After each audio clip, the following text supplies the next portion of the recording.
নমস্কার বন্ধুরা, সোমার রান্নাঘরে আপনাদেরকে অনেক অনেক স্বাগত জানাই। তো কেমন আছেন বন্ধুরা? নিশ্চয়ই ভালো আছেন। তো আজকে আমার একদম একটা নতুন রেসিপি হলো, একদমই অন্য রকমের রেসিপিটা। তো মশলাদার মাঠরি। তো ভিডিওটা শুরু থেকে লাস্ট পর্যন্ত জরুর দেখবেন বন্ধুরা। আমি আজকে মশলাদার মাঠরি করব। দেখুন, আমি তার জন্য নিয়েছি এখানে মুগফুলি নিয়েছি। মুগফুলটা হালকা ভেজে চিলকাটা পরিষ্কার করে দিয়েছি। এখানে আমি শুকনো লঙ্কা নিয়েছি। এখানে আমি ছোলার ডাল, ভাজা ছোলার ডাল নিয়েছি। এটা ভাজা ছোলাটা যেটা ওইটাই। এখানে আমি কারি পাতা নিয়েছি। কারি পাতাটা ধুয়ে আমি শুকনো খুলে একটু নেড়ে রেখেছি। এটাকে আমি পাউডার করে নেবো একসঙ্গে একটা গ্রাইন্ডারে। আমি এখানে কী কী লাগবে দেখিয়ে দিব। এখানে আমি নিয়েছি চালের গুঁড়ো, এটা ময়দা নিয়েছি আমি। এখানে বারিক দানা সুজি নিয়েছি। সুজি বারিক দানা হোক মোটা দানা কোনো অসুবিধা নেই, যেটাও সুজি দেওয়া যায়। এখানে আমি ছোলার ডাল ভিজিয়ে রেখেছিলাম, ছোলার ডালটা নিয়েছি।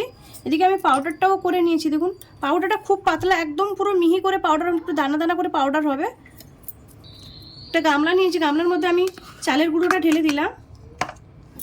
সুজিটা এখানে 3 চামচ আছে, তো সুজিটা পুরোটা আমি দিয়ে দিলাম। এখানে ময়দা দিব 3 চামচ আমি, তো ময়দাটা আমি মেপে দিচ্ছি। 3 চামচ আমি ময়দা দিলাম। ভিজে রাখা ছোলার ডালটা দিয়ে দিচ্ছি আমি। এবার এই পাউডারটা আমি দিয়ে দিলাম পুরোটা। এবার আমি স্বাদ মতো নুনটা দিয়ে দিচ্ছি, অল্প করে আজওয়াইন দিচ্ছি আমি। এখানে আমি গরম তেল নিয়েছি, 2 চামচ মতো গরম তেল আছে, গরম তেলটা আমি ঢেলে দিলাম। এটাকে ভালো করে আমি মিক্স করে নিব। এবার ভালো করে মিক্স করে নেবো সব মশলার সঙ্গে। এবার আমি এটাকে অল্প অল্প জল দিয়ে, নর্মাল জল আছে, এটা গরম জল না, নর্মাল জল দিয়ে আমি অল্প অল্প জল দিয়ে এভাবে মেখে নিব। দেখুন আমি শক্ত করে ডোটা মেখে নিয়েছি। দেখুন একদম শক্ত আছে, একদম নরম হবে না এটা। তো এটাকে আমি 2 মিনিট ঢাকা দিয়ে দিচ্ছি। এইভাবে 2 মিনিট আমি ঢাকা দিয়ে রেখেছিলাম। তো এটাকে আমি বানিয়ে নিব। এবার আমি হাতেই বানাবো। দেখুন এভাবে এরকম চেপে চেপে বানিয়ে নিব।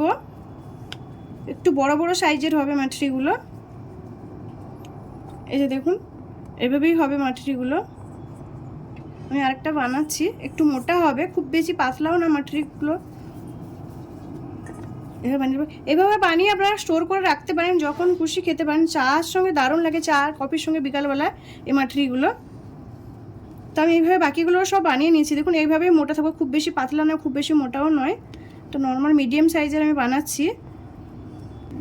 দেখুন আমি বানিয়ে নিয়েছি। তো এদিকে তেলটা বসিয়েছিলাম, তেলটা গরম হয়ে গেছে, আমি তেলের মধ্যে দিয়ে দিব। এবার আমি আস্তে আস্তে করে দিয়ে দিব এভাবে তেলের মধ্যে। তেলটা কিন্তু একদম মিডিয়াম গ্যাসে ভাজতে, একদম স্লো গ্যাসে ভাজতে হবে, নাহলে এটা শক্ত হবে না, নরম হয়ে যাবে। তো আমার গ্যাসটা পুরো স্লো আছে, আস্তে আস্তে করে স্লো গ্যাসে এটা ভাজা হবে। এবার আমি উল্টে দিব। এই দেখুন এক সাইডে করে সুন্দর করে হচ্ছে। তো উল্টে দেবো। এগুলো একটু আস্তে আস্তে করে ভাজতে, একটু টাইম দিয়ে ভাজতে হয়।